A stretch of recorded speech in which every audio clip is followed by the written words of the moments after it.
questa sinergia fra consorzio e regione dà i frutti di oggi ed è proprio grazie a questa collaborazione che noi riusciamo a fare questo tipo di interventi, perché intanto c'è una condivisione sui problemi reali del nostro territorio e poi c'è una capacità operativa che evidentemente il Consorzio Acque Risorgive ha dimostrato anche in questa occasione. Oggi inauguriamo il nuovo impianto idrovoro di Lova, è una struttura che si affianca alla struttura esistente, quindi qui abbiamo già un impianto che è del 1890 e ancora funziona, però non è più sufficiente a gestire le necessità del territorio e quindi grazie a un finanziamento bacino scolante abbiamo avuto l'opportunità di costruire un nuovo impianto idrovoro. Il territorio di Lova e Lughetto soprattutto sono a rischio allagamenti, ma quando arriva una bomba d'acqua potrebbe essere pericolosa anche per il territorio proprio del comune di Campagna Lupia. La collaborazione che c'è stata in questi anni e che continua ad esserci col Consorzio di Bonifica e anche con la Regione ci permette di mettere in sicurezza il nostro territorio.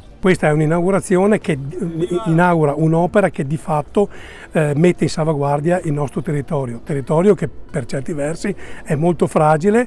a causa anche dei cambiamenti climatici. Questa struttura che è stata realizzata ha avuto un costo di 3.600.000 euro. È un investimento importante che di certo noi non possiamo raccogliere con la nostra contribuenza. Queste sono opere che vanno finanziate con contributi straordinari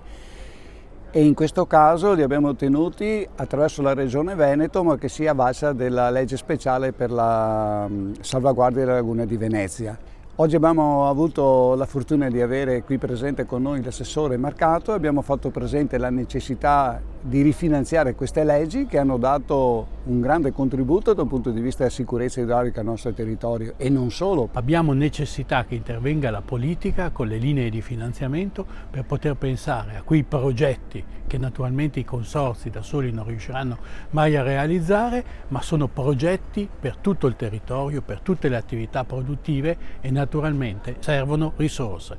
Assieme al Presidente Zaia abbiamo più volte chiesto il rifinanziamento della legge speciale, abbiamo chiesto anche la convocazione del comitatone di cui non abbiamo notizia. Abbiamo reiterato la richiesta più volte, non c'è stata risposta e questa mancanza di attenzione da parte di Roma nei confronti di un territorio straordinario come il nostro francamente non è una cosa bellissima.